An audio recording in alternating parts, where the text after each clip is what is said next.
obviously a question people often ask, but I think it was mostly because for a long time, I think you guys maybe heard what Dillian said earlier about me having long hair and being in the fashion industry and stuff. So I invested a lot of my time being a lady. So I had tiny little dresses and I was just like all cutesy, but I always had a very thuggish side to me. Like from when I was little, like I remember shoplifting, you know, just being like naughty. And so my entire life was always like push and pull of the two elements, like that thuggy side, but you want to be feminine and you want to be a lady, but you also still want to be a Skolie. So, so about like 3 years ago, I think I started investing more in that part of my personality and just finding a balance in the oxymoron. Can you walk us a little bit through your creative journey? I want to, but Dillian is not playing my pictures. Dillian? Okay, while we wait, what do you do? So I think it's a thing that all of us creatives have in us when we try to do too much. And so I always knew from a young age that I wanted to be an artist, but I didn't, like you just know, you have the knowledge. And so I wanted to be an artist, but I've done a lot of stuff. I've done fashion, I do film photography, I do watercolors, and I have a sex radio show. And so, yeah, Lady Skolie is just a whole bunch of things, but primarily in the fine arts realm, because that's what I studied and that's what I love to do. Is that what you asked me? Plus minus. Pictures, Dillian? Okay. Can you walk us through your creative journey, where you started from, and where you are now? Because you mentioned like quite a number of different aspects and also different places in art that you found yourself actually falling into. So while the pictures are playing, it's pretty random. It's like work from about 2 years ago to present. But yeah, like I said, I always wanted to be an artist. Didn't really understand the gravity of that decision. So did the obvious thing, went to an overpriced art school, got my parents to pay for it, and then 3 years into it, I kind of decided it's bullshit, like most art students do. And then I transferred and I graduated with Dutch literature and art history. Like, that's better. And then for 2 years, I had like post-traumatic stress, so I couldn't do art. Then I thought I wanted to be in retail, so I was trying to get my creativity out in that way. But then after 2 years of not producing work, I sat down and I did this thing called Letters to a Young Artist, which is the same woman who does The Artist's Way. I'm sure a lot of you have heard about it. Yeah. And so in it, she basically just says that you need to implement a discipline in your art. And then I was like, fuck, I must just be an artist and not worry about this art school. And so yeah, in 2013, I just like got a bit more confidence, put some work out on my own terms and not through a gallery system or through the art school. And currently I'm representing myself, and yeah, I've had quite a few highlights, which I'm quite proud of, because I really just brought it for myself, because at an early stage in my artistic career, I knew I couldn't be depending on galleries if I wanted to make the type of art I was making, which was not a pure fine artist. I wanted to have my fingers in lots of pies, like you said earlier. You mentioned being in retail a little bit earlier on. So did you have your regular 9-to-5 type? Yeah, like I worked at a shop. You know, you get a job and you get paid a bit of money, and so I worked in a shop, and through the shop I got to know a lot of very quite influential and amazing creatives that are making waves now, like Selfie, she's a previous speaker at this, Good Clothing, Copelia, a lot of those types of designers. And so in terms of business acumen, I was doing a 9-to-5, which wasn't very art related, but I was getting a lot of experience on how to manage myself and how to represent myself as an artist if I wanted to be taken seriously. Yeah. So it was a very entrepreneurial process, kind of. Yeah, well, it was 2 years of being made slightly lazy by money, because no one wants to starve. And so during that time, I did a lot of things like hosting markets. I had a studio, which was ridiculous because I wasn't producing any work in it. I was just having friends over like every Friday night and we'd all smoke and have a drink and, you know, like paying for the studio that I was making no work in. And so I think the past 2 years have really just shown me that when you say goodbye to 9 to 5, you have to have a plan. Because I quit in 2012 because I had a bit of money, and then I just lived until my money ran out with no plan, got rid of my studio, went back into a 9 to 5, which was more art administration.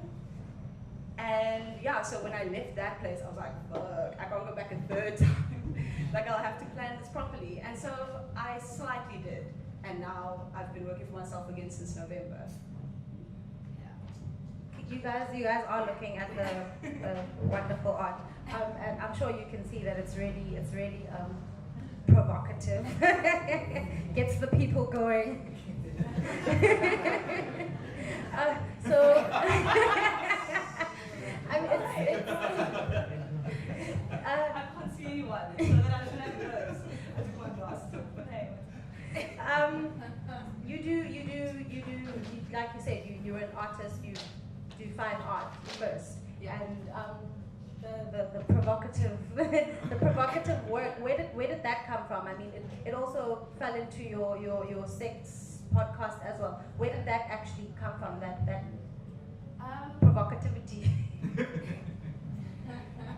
I think it's just because I've always had an appreciation for the slightly crass. And so I was going through a part of my life and drawing dicks on your friends' school notes and all of that, and it's never been made a thing that it was a serious career move. But then I just thought about it, and I thought of how to package it and how to stay authentic to bringing sexuality into my work without having it have a too tacky edge. Like, I just wanted my work to be very relatable. I mean, we've all had like funny sex experiences and funny sex stories and weird sexual experiences, and I thought that since sex sells, it's always something that's going to be relevant, like to the end of time, and I just wanted to give like an authentic spin on it and give people my experiences of how I experience sexuality, how I assume other people do, and just make it less, sorry, people always use this, taboo, like to make it so taboo, and I'm getting over it, but just to have open talks about sex. Because I think when we pretend otherwise, that's when we fail and when we get into bad situations. So it's just about making the taboo of sex a little bit less. Yeah. And yes, I've just always been a bit of, like, I've always been into that vibe. Like sexuality and... Yeah. You've revived my love for bananas. we were talking a little bit earlier on about collaborations. And the power of collaborations, and I think the sense that I was getting from the people on the floor is the importance of you as the artist working with others or partnering up to further not only your own endeavors, but you know, as the collabo. So have you participated in any collaborations, and has that assisted you in any way? It's funny because I think I'm quite, like Alicia was saying, like I'm quite a selfish person. Like I like to eat 100%. And the times that I have tried to collaborate with people, it sometimes goes a bit awry, you know, like not both people are in it for the 100% of, I don't know. So I just kind of try to cut my losses and just do things on my own terms. And then later on, if I see a little bit of a hole somewhere that people can fill, then I'll have people in to play those roles. So for instance, in 2013 was the first time I really opened the Lady Skolie brand or whatever, opened to collaboration. And I had this thing called Kaapstad Kinsey, which was like a contribution-based sex magazine, which I asked people 5 very simple questions, and then about their earliest sexual experiences and memories. And so they would contribute back to me, and then I kind of got the HIV and TB Association in on it. So in that way, I like to collaborate. If it's irrelevant, I find collaborations can't be gratuitous. You can't just be like, hey, Lady Skolie, X, Creative Nestlings, X, whatever. Like it is that whole thing of too many brands and too many collaborations that fundamentally don't make sense. So if someone has something to offer and I like what they do and the collaboration feels genuine, then by all means, yes, I would. Sorry, so then you spoke about getting the HIV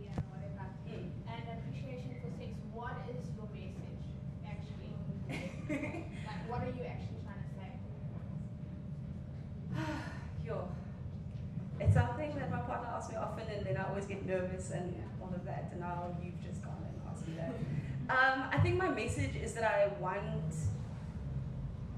like, it's weird, I never try to make it a gender thing, but I find that women pretend a lot, and we pretend a lot to make things easy for ourselves. So I just really want people to be strong about what they represent, and to, whether it's sexually, whether it's fashion, whether it's art, is to make a decision. It's like, I'm good at this, so I'm going to give it my all, and not try to be, my train of thought. Sorry, my message is that I want to be a fine artist that produces authentic work and that can be very relatable to people, no matter what part in your life you're at. Like, I want you to look at some of my random little text pieces where I talk about, like, the enemy of my enemy is my enemy in Cape Town, at least, that type of thing. It's like, I want us to have a shared experience, and I want it to be through my art. So how did you join with the HIV Association? Like, what does that mean for your art? Oh, because you can't just promote being saucy and having lots of sexual experiences, because that, like, ultimately, like, I've gotten some hate mail with people saying I promote hedonism and being loose. Not loose, but I see it as liberation, but I've learned within these past 3 years that a lot of men still see liberation as looseness, which is hilarious because it's 2015. So what is liberation then?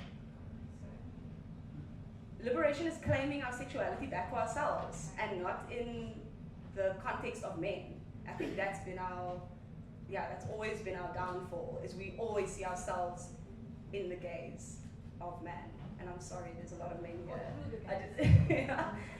So fundamentally my thing is just about claiming your sexuality back and being confident about it as well. Like, I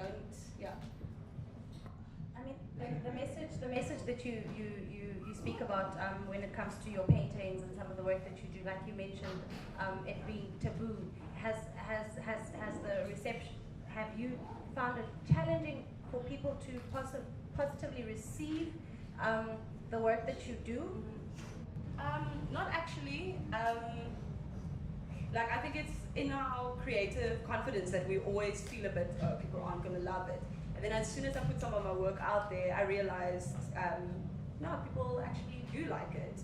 And so one of the times that I knew that it was really well received, because one thing I struggle with is relating to my audience necessarily, because I'm not I think that's one thing creatives have to do. They have to isolate who their audience is, how they are planning to grow with their audience, especially with subject matter like this, it's an ass. It's good, but can't necessarily be there forever. So when I realized people actually enjoyed the work was when the Michael Stevenson Gallery is one of the most influential, wealthy galleries in the city, and they came to me last year and they said, yo, would you like to do this thing, and we pay you some money and you just take over our entrance. And so that for me was really the kind of artistic approval I needed, because I've been, you can be in this bubble of producing work, and you kind of ask yourself, what am I doing this for?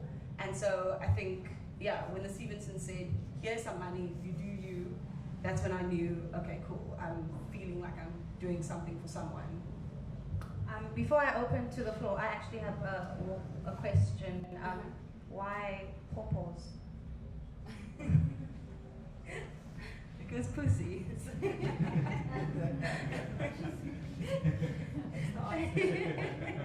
Okay, thank you. No, I'm kidding. I did this thing with, I don't know if you guys probably know Skolie, What Are You Wearing?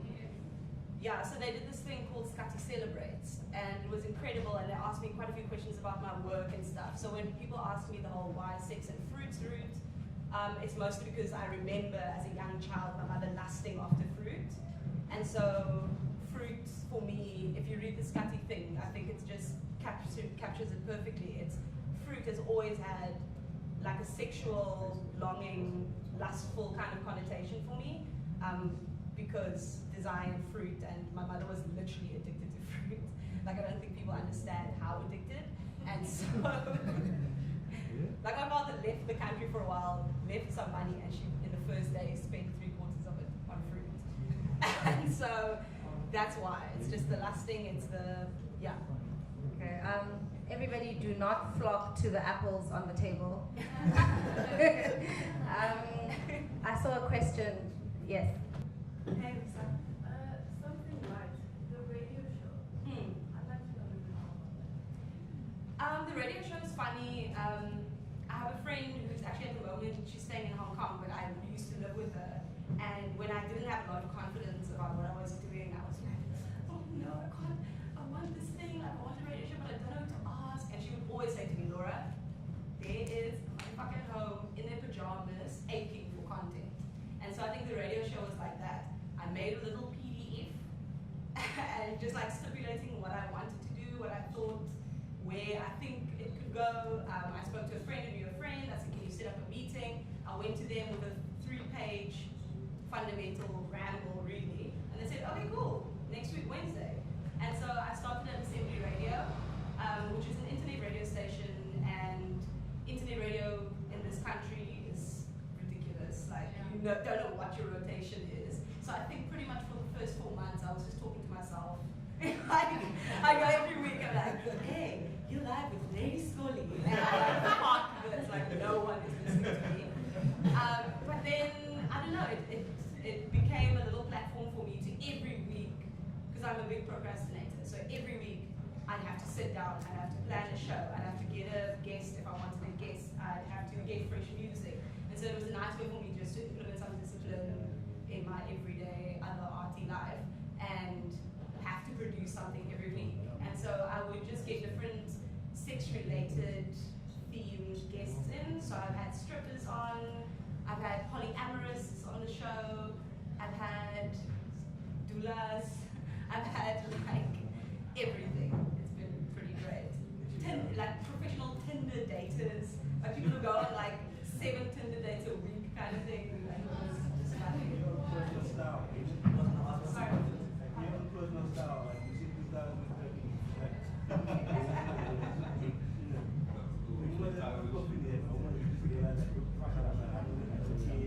I was going to change it completely.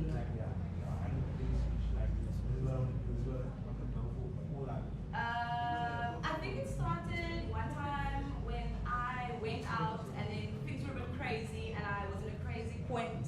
I was at a bit of a crazy point in my life, and so my hair holds a lot of importance for me. Like I had these, like, I don't know if you know who Shirley Temple is. Okay, so I used to do Italian, which I failed like 3 times. It's really embarrassing. But my lecturer used to call me Nero Shirley Temple, like Black Shirley Temple, because it was just like these little corkscrew curls, and I'd be like cutesy with little dresses, and I had like 108 dresses, and then something just felt too sweet about it, and I went through a breakup, and I was like, screw this, and then the next morning I woke up and all my hair was in the basin, and I was like, okay, cool, I'll run with this.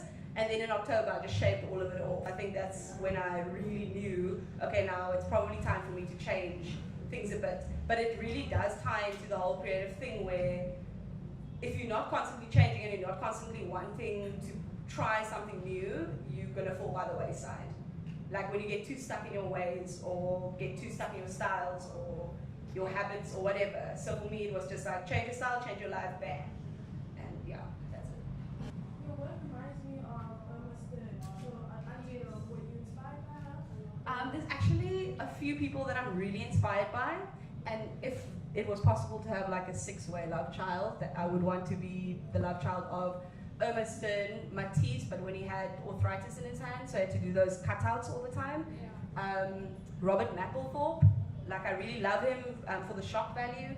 And then my last inspiration, I don't know if anyone's ever heard of her, but her name is Wasted Rita, and she just does social commentary. So yeah, Ermiston is a big inspiration for me. Cool question. Anyone else? I'm open to. Excuse me? A doula. It's like a midwife. Yeah. They like the little babies. Yes, thank you. Oh my God, you're gonna ask me in front of 50 people, and I'm just starting to feel sensitive about it. I'm 27 years old, and I think multiple times. I remember wearing a suit to church and being put out of church for wearing a suit. Like I've always had a bit of a thing for gender bending. And so I would say overall maybe like 4 times. Yeah. Like I remember being quite like hectic about like physical appearance, and that's not to say like into myself like but loved always doing my hair weird. There was a phase where I did Star Wars hair, like Queen Amidala, and I used to blow dry it straight out and make these big balls and just random crap.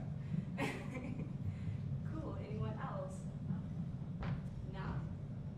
Cool, so I'm Lady Skolie, and if you want to follow me, I'm on Instagram at Lady Skolie, and everywhere else I'm also Lady Skolie, Snapchat, all of those things. Thank you so much.